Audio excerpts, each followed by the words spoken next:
ಕರೆದ್ರೆ ಕರೀತೀರಿ ನೀವು. ಹಾಂ ಅನ್ನಲ್ಲ, ಹ್ಞೂ ಅನ್ನಲ್ಲ. ಗಾದೆ ಹೇಳಿದ್ರಂತೆ, ಅಲ್ಲಿಂದ ಇಲ್ಲಿಗೆ ಬಂದು ಒಂದು ಲೋಟ ನೀರು ಕುಡ್ಕೊಂಡು ಹೋಗೋ ಕಾಲು ನೋಡ್ಕಲ್ಲ ಇವರಿಗೆ. ನಾನೇನು ಇಲ್ಲಿ ಸುಮ್ಮನೆ ಕೂತೀನಲ್ಲ, ಎಷ್ಟು ಕೆಲಸ ಮಾಡ್ತಿದ್ರು ಮತ್ತೇನೊಂಚೂರು ಅಯ್ಯೋ ಅನಿಸಲ್ಲ. ಈ ಅಡುಗೆ ಮನೆ, ಹಾಳೆ ಮನೆ, ಇದನ್ನು ಸಮ್ ಮಾಡೋದೇ ಆಗ್ತದೆ ನನಗೆ. ಎಷ್ಟು ಕ್ಲೀನ್ ಮಾಡಿದ್ರು ಕ್ಲೀನ್ ಮಾಡ್ದಂಗೆ ಕಾಣಲ್ಲ. ಇನ್ನು ಅಡುಗೆ ಮನೆ ಹಿಡಿಲೇನೋ ಅನ್ಬೇಕು, ಹಾಗೆ ಕಾಣ್ತದೆ. ಕೆಲಸ ಮಾಡಿ ಪೂರೈಸ್ಕೊಂಡ್ರೆ ಸಾಕಾಗಿದೆ ನನಗೆ. ಇವರು ದೊಡ್ಡ ಕಾಲು ಬಿಡೋಕ್ಕೆಲ್ಲ ತೊಗೊಂಡೋಗಿ ಕೊಡ್ಬೇಕಂತ ಹೇಳಿದೆ. ಹೊಸ ಮನೆ ಕಟ್ಟೋದಾರು ಕಟ್ಬೋದು, ಈಗ ಒಂಚೂರು ಅಡುಗೆ ಮನೆ ಒಂದು ಸರಿ ಮಾಡ್ಕೊಳ್ಳೋಣ ಅಂತ. ನಾ ಹೇಳಿದ ಮಾತು ಎಲ್ಲಿ ಕೇಳ್ತಾರೆ? ಇವ್ರು ಹೇಳಿದ್ದೇ ಇವ್ರಿಗೆ ಆಗ್ಬೇಕು. ಹೊಸ ಮನೇನೇ ಕಟ್ಟಾರಂತೆ, ಏನು ದುಡ್ಡು ಗಂಟು ಕಟ್ಟಿ ಇಟ್ಕೊಂಡಾರಲ್ಲ, ಹಾಗಾಗಿ ಅಂತೂ ಅದು ಇವ್ರ ಮನೆ ಕಟ್ಟೋಷ್ಟೊತ್ತಿಗೆ ಹಾಗೂ ಹಿಂಗೂ ಹುಡುಗರು ದೊಡ್ಡ ಆಗಿರ್ತವೆ, ನಾವು ಕಟ್ದಂಗೆ ಆಗ್ತದೆ. ನಾನೊಂದು ಸರಿಯಾಗಿರೋದು ಅಂತ ಯಾವಾಗ ಇದನ್ನೇ ಬೊಡ್ಡು ಬಳಿತಾ ಇರೋದೇ ಸಮ ಆಗ್ತದೆ ನನಗೆ. ಹೇಳಿದ್ರೆ ನನ್ನಷ್ಟೊದ್ದಕ್ಕೂ ವಾದ ಮಾಡ್ತಾರೆ. ಮತ್ತೆ ಶಾರದಾ, ಅಯ್ಯೋ, ಈ ಕಡ್ಕಿ ಶುರುವಾಗಿದೆ, ಒಂದು ಲೋಟ ನೀರು ತಗೋಬಾ ಅಂತ ಹೇಳಿದ್ರೆ ಅದು ಎಂತಕ್ಕೆ ಶುರು ಆತೇನು.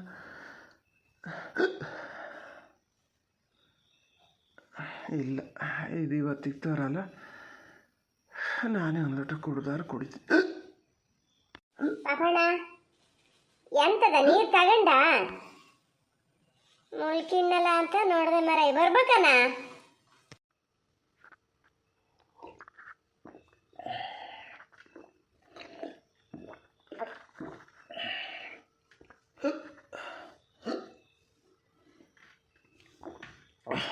ಬೇಡ ಅಮ್ಮ, ಬೇಡ, ಇಲ್ಲಿ ನೀರು ಬಗ್ಸಿ ಕುಡ್ದೆ. ಅಲ್ಲ, ಎಲ್ಲಾರು ಜೀವಕ್ಕಾಗಿದೆ ಅಂತ ನೀನು ಕರಿಬೇಕು. ಇಕ್ಕಡಿಕೆ ಶುರುವಾಗಿ ಎಷ್ಟು ಹೊತ್ತಾಗಿದೆ, ಒಂದು ಲೋಟ ನೀರು ತಗೋಬಾರೆ ಅಂತ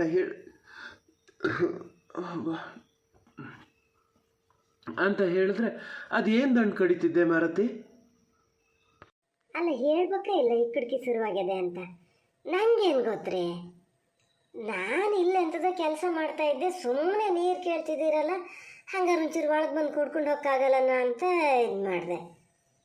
ಹೇಳೋಕ್ಕಾಗಲ್ಲ ಇಕ್ಕಡಿಕೆ ಶುರುವಾಗಿದೆ ಅಂತ. ಏನು ಯಾವಾಗಲೂ ಇಕ್ಕಡಿಕೆ ಶುರುವಾದಾಗ ತರಗಂಟ್ಲು ಹೋದಾಗ ನಾನು ನೀರು ತಂದು ಕೊಡಲೇ ಇಲ್ಲ ನೋಡಿ ಅಂತ ಅಂದ್ಕೊಡ್ತಿದ್ದೆ. ಅಲ್ಲಿ ಪುಳ್ಳೆ ಇದ್ದ, ಅವೇನು ಇನ್ನು ಮಲಗಲ್ಲ, ಅವನ ಹತ್ರ ಹೇಳಿದ್ರೆ ತಂದು ಕೊಡ್ತಿರ್ಲ. ನಾಯಿ ಹೇಳಿದ್ರು ನಾಯಿ ಬಾಲಕ್ಕೆ ಹೇಳೋನಿತ್ತಂತ, ಹಂಗಾತ್ ನಿನ್ನ ಕತೆ. ಇದೇ ಕೆಲಸ ನಾನೇನಾರು ಮಾಡಿದರೆ, ನಿಂಗೆ ತರಗಂಟ್ಲು ಹೋದಕ್ಕೂ ಒಂಚೂರು ನೀರು ತಂದು ಕೊಡ್ತಾ ಇದ್ರು ಎಷ್ಟು ಬೇಗ ಸಿಟ್ಟು ಬರ್ತದೆ ನೋಡು. 108 ಮಾತು ಹೇಳ್ತಿದ್ದೆ, ಈಗ ಸತ್ತು ಬಿದ್ದರೂ ಕೇಳಲ್ಲ, ಹಾಗೆ ಹಿಂಗೆ ಅಂತ. ಇನ್ನೊಂದು ಸ್ವಲ್ಪ ಹೊತ್ತು ನಾನೇ ಬಂದು ಇಲ್ಲಿ ನೀರು ಬಗ್ಸಿ ಕುಡಿದೇ ಇದ್ರೆ ನನ್ನ ಕತೆ ಈಗ ನೆಟ್ಟಕ್ಕೆ ಆತಿತ್ತು. ಉಳ್ಕೊಂಡ್ರಿ ಎಂತ ಮಾತಂತ ಆಡ್ತೀರಿ? ಭಾಳ ಜನ ಇಕ್ಕಡಿಕೆ ಶುರುವಾಗಿ ಇದಾದರು ಮಾತಾಡ್ತಾರೆ. ಇಕ್ಕಡಿಕೆ ಎಂತಕ್ಕೆ ಶುರುವಾತ ಮಾರ್ರ? ಯಾರು ಜ್ಞಾನ ಮಾಡ್ತಿದಾರ ಹಂಗಾರೆ? ನನ್ನ ಸುದ್ದಿ ಯಾರು ಜ್ಞಾನ ಮಾಡ್ತಾರೆ ಮಾರತಿ? ನೀನೇ ಅಲ್ಲೇನೋ ಕೆಲಸ ಮಾಡ್ತಾ ಜ್ಞಾನ ಮಾಡ್ತಿದ್ದೇನ? ಅಲ್ಲ, ಅದು ಹೌದು ಬಿಡಿ. ಇನ್ಯಾರು ಯೋಚನೆ ಮಾಡ್ತಾರೆ? ನಾನು ಯೋಚನೆ ಮಾಡೋದೇ ಹೆಚ್ಚು. ಎಂತ ಹೇಳಿದೆ? ಎಂತ ಇಲ್ಲ ಮರ್ರ, ನಿಮ್ಮ ಹತ್ರ ಮಾತಾಡ್ತಾ ಕೂರಕ್ಕೆ ನಂಗೆ ಪುರ್ಸೊತ್ತಿಲ್ಲ, ನಂಗೆ ಇಲ್ಲಿ ಕೆಲಸದೇ ಅಂದೆ. ಹಬ್ಬ ಬಂತು, ಇಲ್ಲಿ ಮನೆಯಲ್ಲೇ ಕ್ಲೀನ್ ಮಾಡಬೇಕು. ಈ ಅಡುಗೆ ಮನೆ ಅಂತೂ ಎಷ್ಟು ಕ್ಲೀನ್ ಮಾಡಿದ್ರು ಅದು ಅದೇ ಥರನೇ ಕಾಣಿಸೋದು. ಹಿಡಿದು ಎಷ್ಟು ದಿವಸ ಆಗಿದೆ ಅನ್ಬೇಕು. ಹಾಗೆ ಬಡ್ಕೋತೀನಿ. ಅಡುಗೆ ಮನೆ ಮುಂದಾರು ಈಗ ಸದ್ಯಕ್ಕೆ ಚೇಂಜ್ ಮಾಡಿ ಇಟ್ಕೊಳೋಣ ಅಂತ. ಇಲ್ಲ ಮನೆಯೇ ಕಟ್ತೀನಿ ಅಂತೀರಪ್ಪ. ಅದು ಯಾವಾಗಲೇನ ಇನ್ನು ಸತ್ತ ಮೇಲೆ ಅಂತದ ಒಡ್ತಾನೆ ನಂಗಾರು ಹೇಳ್ತದೆ. ಅಲ್ಲ ಶಾರದಾ, ನೀ ಮಾತಾಡೋಷ್ಟೊತ್ತಿಗೆ ನಾ ಜ್ಞಾನ ಮಾಡ್ತಿದ್ದೆ. ನೀ ಹೇಳೋದು ನೋಡಿದ್ರೆ ನಿಮ್ಮ ಮನೆ ಅಡುಗೆ ಮನೆ ಅದು ಈಗಿನವೆಲ್ಲ ಬಂದವಲ್ಲ ಎಲ್ಲಿಯವೋ ಅಂತ ಹೇಳ್ತಾರೆ ಮಾರತಿ. ಗಂಟರದೇ ಬಾಯಿಗೆ ಬರಲ್ಲ. ಆ ಥರದ್ದೇ ಏನು ಎಲ್ಲ ಕೈ ಹಾಕ್ದಕ್ಕೂ ಸಿಕ್ಕಂಗೆ ಆ ಥರ ಮಾಡಿಟ್ಟಾರೇನೋ ಅನ್ಬೇಕು. ನಿಮ್ಮನೆ ಅಡುಗೆ ಮನೆಗಿಂತ ನಮ್ಮನೆ ಅಡುಗೆ ಮನೆ ಚೆನ್ನಾಗದೆ. ನಾನು ನೋಡಿದ್ನಲ್ಲ ಮೊನ್ನೆ ಎಲ್ಲ. ಆದರೆ ನಾನು ಅಡುಗೆ ಮಾಡೋದು ಇಲ್ಲಲ್ಲ, ಆ ಮನೇಲಲ್ಲ. ಹಾಗಾಗಿ ಇಲ್ಲೇ ಅಡುಗೆ ಮನೆ ಸುದ್ದಿ ಹೇಳ್ತೀನಿ. ಅಲ್ಲೇ ಅಡುಗೆ ಮಾಡ್ತಿದ್ದಿದ್ದಾದರೆ ಇಷ್ಟೊತ್ತಿಗೆಲ್ಲ ಸರಿ ಮಾಡಿಸಿರ್ತಿದ್ದೆ. ಈ ಕಾಲದಲ್ಲಿ ಯಾರು ಹಂಗಿರಲ್ಲ, ನೀವು ಇದು ಮಾಡಬೇಡಿ ಅಂತ. ಏನಾರು ಹೇಳೋದಕ್ಕೂ ಹಿಂಗಿದ್ದೊಂದು ಮಾತು ಹೇಳೋಕ್ಕೊಂದು ಚೆನ್ನಾಗಿ ಗೊತ್ತದೆ ನಿಮಗೆ.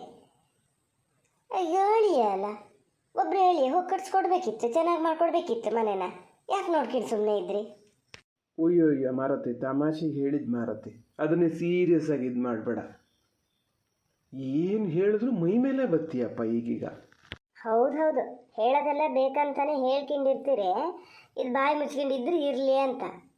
ನಾನು ಹಂಗೆ ಮಾಡಲ್ಲಲ್ಲ, ಇದ್ರೆ ಹೇಳ್ದು ಕೂಡಲೇ ಸುಮ್ಮನೆ ಆಗ್ತೀರಿ ಅಷ್ಟೇ. ಹಂಗೆ ನಾನು ಹೇಳಕ್ಕೆ ಹೋದ್ರೆ ನಿಮ್ಮನೆ ಸುದ್ದಿನೂ ಬೇಕಾದಷ್ಟು ಹೇಳ್ಬೋದು ಆತ. ಇದರಲ್ಲೊಂಚೂರು ಸರಿಯಾಗಿದ್ದು ಅದು ನಾನು ಸರಿ ಮಾಡಿದ್ದು, ನೀವೇನು ಮಾಡಿಸ್ಕೊಂಡಿದ್ದೇನಲ್ಲ. ನಿಮ್ಮಷ್ಟು ತೋಟ ಎಲ್ಲ ಇದ್ದಿದ್ರು ನಮ್ಮ ಮನೇಲಿ ಇನ್ನೂ ಚೆನ್ನಾಗೇ ಮಾಡಿ ಇಟ್ಟಿರೋರು. ಇಲ್ಲ, ಏನು ಮಾಡೋದು? ಸಾವುಕಾರ ಮನೆಯಿಂದನೇ ತರಬೇಕಿತ್ತು. ಎಂತ ತಂದ್ರಿ ನಮ್ಮ ಮನೆಯಿಂದ? ಎಂತ ನಮ್ಮನೆ ಸುದ್ದಿ ಅಂತ ಹೇಳು? ಏನದೆಯಾ ಹೇಳೋಕ್ಕೆ? ನಾನು ಮತ್ತು ಬೇಡ ಹೇಳೋದಂತೇಳಿ ಸುಮ್ಮನೆ ಇದ್ದಷ್ಟಕ್ಕೂ ಮತ್ತೆ ಸಿಟ್ಟು ಬರೆಸ್ತೀಯ ನೋಡು. ಮೊನ್ನೆ ಇಲ್ಲಿಂದ ಅಲ್ಲಿಗೆ ಹೋದ್ವಲ್ಲ ದಣ್ಕೂತ, ನಿನ್ನ ಅಪ್ಪು ಕಂಠ ಪೂರ್ತಿ ಕುಡ್ದಿದ್ದು, ನಾವೆಲ್ಲಿ ಹೆದರು ಓಡೋಗಿದ್ದು. ಹೇಳರು ನಿಮ್ಮೂರವ್ರು ಹಾಗೆ ಅದಾರ ಬಿಡು, ಗೊತ್ತಿರ್ತದೆ ದಿನಾನು ಇದನ್ನೇ ಮಾಡೋದು ಅಂತ. ಅವತ್ತೊಂದು ಫೋನು, ಇಲ್ಲಿಂದ ಅಲ್ಲಿಗೆ ಹೋಗಿದ್ದು. ನಾನೇನಾರು ಹೇಳಿದ್ನ ಅದಕ್ಕೆ? ಮತ್ತು ನಿಮ್ಮನೆ ಸುದ್ದಿ ಹೇಳೋಕೆ, ನಮ್ಮನೆ ಸುದ್ದಿ ಅಂತ ಹೇಳೋಕ್ಕೆ ನಿಂಗೆ ಮನೆ ಆದಂಗಾರೆ? ನಿಂಗೂ ಮನೆಯೇ ಅಲ್ಲನ? ನೋಡಿ, ನಾನು ಆ ವಿಚಾರ ಎತ್ತಲೇ ಇಲ್ಲ, ಹೇಳಿದ್ದೆ ಬೇರೆ. ಇದಕ್ಕೆ ಮನೆ ವಿಚಾರದಲ್ಲಿ ಹೇಳ್ತಿದ್ದೀನಿ. ಸುಮ್ಮನೆ ನನ್ನ ಅಪ್ಪನ ಸುದ್ದಿಯಲ್ಲೇ ಹೇಳ್ತಾ ಬರಬೇಡಿ. ನೋಡಿ ಹೇಳಿನಿ, ಯಾಕೆ? ನಿಮ್ಮಪ್ಪ ಕುಡಿಯಲ್ಲನ? ನಿಮ್ಮಪ್ಪ ಕುಡಿದು ಯಾವತ್ತೂ ಅಡ್ಬೇಡಲನ? ನೀವು ಹೇಳಿದ್ರೆ ನಾನು ಹೇಳಬೇಕಾಗ್ತದೆ. ಈಗ ನಿಮ್ಮಮ್ಮ ಬರ್ತಾರೆ, ಎಂಥ ಜಗಳ ಮಾಡ್ಕೊತಿದ್ದೀರಿ ಏನು ಎತ್ತ ಸುಮ್ಮನಿರಬಾರ್ದನೋ ಅಂತ. ನೀರು ಕುಡಿಯೋಣ ಅಂತ ಬಂದೆ, ಬೇಡಪ್ಪ ಸುಮ್ಮನೆ ಹೋಗ್ತೀನಿ. ಇವರಿಬ್ಬರು ಜಗಳ ಆಮೇಲೆ ಸಿಟ್ಟು ನನ್ನ ಮೇಲೆ ತೆಗಿತಾರೆ. ಅಜ್ಜಿ ರೂಮಲ್ಲಿದ್ದರೆ ಅಲ್ಲೇ ಹೋಗಿ ಕುಡ್ಕೊಂಡು ಹೋಗ್ಬೇಕು. ಬೇಡ ಬಿಡು, ಮಾತಾಡಲ್ಲ. ಮಾತಾಡ್ತಾ ಹೋದ್ರೆ ಸುಮಾರು ಆತದ ಮಾತು. ನೀ ಹೇಳ್ದಂಗೆ ಅಮ್ಮಿಗೆ ಎದ್ದು ಬಂದರು ಬಂತೆ, ಎಂತ ಜಗಳ ಮಾಡ್ಕೊತಿದ್ದೀರಿ ಕೇಳ್ತದೆ. ನಾನು ಮತ್ತೆ ಪೂರ್ತಿ ಹೇಳ್ಬೇಕಾಗ್ತದೆ. ಬೇಡ, ಮಾತಾಡ್ತೀನಿ, ಇನ್ನೊಂದು ದಿವ್ಸ ಮಾತಾಡ್ತೀನಿ. ಆಮೇಲೆ ಇನ್ನೊಂದು, ಈಗ ಅಡುಗೆ ಮನೆ ಚೆನ್ನಾಗಿಲ್ಲ ಬೇರೆ ಕಟ್ಟಬೇಕು ಅಂತೇಳಿ ಕಟ್ಟು. ಯಾಕೆ ನೀನೇನು ಸಂಪಾದನೆ ಮಾಡಲ್ಲ? ಅದರಲ್ಲೇ ಕಟ್ಬೋದಲ್ಲ. ಯಾಕೆ ನನ್ನ ಸಂಪಾದನೆಯಲ್ಲಿ ಯಾಕೆ ಕಟ್ಟಬೇಕು? ಮನೇಲೇನು ಉತ್ಪತ್ತಿ ಇಲ್ಲನ? ನಾನೇನು ನೀವು ದುಡ್ಡಲ್ಲಿ ಕಟ್ಟಿ ಅಂತ ಹೇಳ, ಮನೆ ಉತ್ಪತ್ತಿಲಿ ಕಟ್ಟಿ ಅಂತ ಹೇಳಿ. ಈ ಬೇಡ ಮರ, ನೀವು ಕಟ್ಟೋದು ಬೇಡ, ಬಾರಿಸೋದು ಬೇಡ, ನನ್ನ ತಲೆ ತಿನ್ನಬೇಡಿ. ಹೋಗಿ ಇಲ್ಲಿಂದ ಫಸ್ಟ್ ಹೇಳ್ತೀನಿ. ಇನ್ನು ಸುಮಾರು ಕೆಲಸದೇ ನಂದು. ಪುಳ ಇಲ್ಲೇ ಅಂತ ನೀರು ಬಸಿ ಕುಡಿತಿದ್ದೀಯಾ ಇಷ್ಟು ಬೇಗ? ನಂಗೆ ಮಧ್ಯರಾತ್ರಿ ಒಂಥರ ದಾವಾರು ಮರಯ್ಯ, ಈ ಸೆಕೆಗೆ ನೀರು ಬೇಕಾಗ್ತದಂತ ಒಂದು ಜಮ್ ತಂದಿಟ್ಕೊತೀನಿ, ಅದನ್ನು ಖಾಲಿ ಮಾಡ್ತಿರ್ತೀಯ. ಕರೆಂಟ್ ಹೋದ್ರೆ ಕತ್ಲೆಯಲ್ಲಿ ಎದ್ದು ಹೋಗಕ್ಕೆ ಕೊಡ್ದು ಗೊತ್ತಾನ? ಒಂದು ಬ್ಯಾಟ್ರಿ ಇದ್ದಿದ್ದು ಅದೇ ಅಂತ ಕುಳ್ದು ಇತ್ತು, ನಿನ್ನಪ್ಪ ಅದನ್ನು ಹಾಳು ಮಾಡಿಟ್ಟಾನೆ. ಪೂರ್ತಿ ಖಾಲಿ ಮಾಡಬೇಡ, ನೀರು ಕುಡ್ಕೊಂಬರೆ, ಬೇಕಾದಷ್ಟು ನೀರು ಕುಡ್ಕ. ಅರ್ಧಂಬರ್ಧ ಇದು ಮಾಡೋದು ಬೇಡ, ಕುಡ್ಕೊಂಡು ಬಂದು ಮೂಲಕ್ಕೆ ನೋಡೋಣ. ನಿನ್ನ ಅಮ್ಮ ಹೇಳಿದ್ರೆ ಒಂದು ಲೋಟ ತಂದಿಡ್ತಿತ್ತೇನ? ಅಜ್ಜಿ ಬೇಡ, ಅದರ ಸುದ್ದಿ ಮಾತ್ರ ಹೋಗಬೇಡ. ಗಂಡ ಹೆಂಡತಿ ಜಗಳ ಅದೇ ಎಲ್ಲ ಅಡುಗೆ ಮನೇಲಿ. ಅದಕ್ಕೆ ನಾವು ಅಲ್ಲಿ ತನಕ ಹೋದವ ಹಾಗೆ ಬಂದೆ ಗೊತ್ತಾನು? ಹೌದನ್ ಪುಳ್ಳ ಶಾಂತಕ್ಕ? ಅಲ್ಲ, ಈಗ ಉಣ್ಣ ಕೂತಾಗೆಲ್ಲ ನಗಾಡ್ಕೊಂಡು ಮಾತಾಡ್ಕೊಂಡಿದ್ವಲ್ಲ, ಎಂತ ಆತ? ಥೂ, ಏನು ಜಾರಿ, ಏನು ಭಾಳ ಇದಾತ ಅದೆಯಾ? ಭಾಳ ಏನಲ್ಲ ಅಂತೂ ತಕ್ಕ ಮಟ್ಟಿಗೆ ಮಾತುಕತೆಯಲ್ಲೇ ಮುಗಿಬೋದು ಅಂತ ಅನ್ನಿಸ್ತದೆ. ನಿನ್ನ ಏನು ಮಾಡೋದು ಹೇಳ? ಬತ್ತ ಒಂದು ಮಾತು ಕಲ್ತೀಯ, ಆ ಗುಮ್ಮಗ ಜೊತೆ ಸೇರಿ ಕಲ್ತಿದ್ ನೀನು. ಮುಲ್ಕೆ ಹೇಳ್ತೀನಿ, ನಾನು ಅಲ್ಲಿ ಹೋಗಲ್ಲ ಮರಯ್ಯ. ಕಡೆಗೆ ಇಬ್ಬರು ಸೇರ್ಕೊಂಡು ನನಗೆ ಬೈತಾರೆ, ನೀವು ಅವ್ರ ಪಾರ್ಟಿ ನೀವು ಅವ್ರ ಪಾರ್ಟಿ ಅಂತ. ಪಾರ್ಟಿ ಬೇಡ, ಪಕ್ಷ ಬೇಡ, ಸುಮ್ಮನೆ ಮುಲ್ಕಿತೀನಿ. ನನ್ನ ಹತ್ರ ಬಂದು ಹೇಳಿನಿ ಅಂತ ಹೇಳೋಕ್ಕೆ ಹೋಗಬೇಡ ನಿನ್ನ ತಾಯಿ ಹತ್ರ.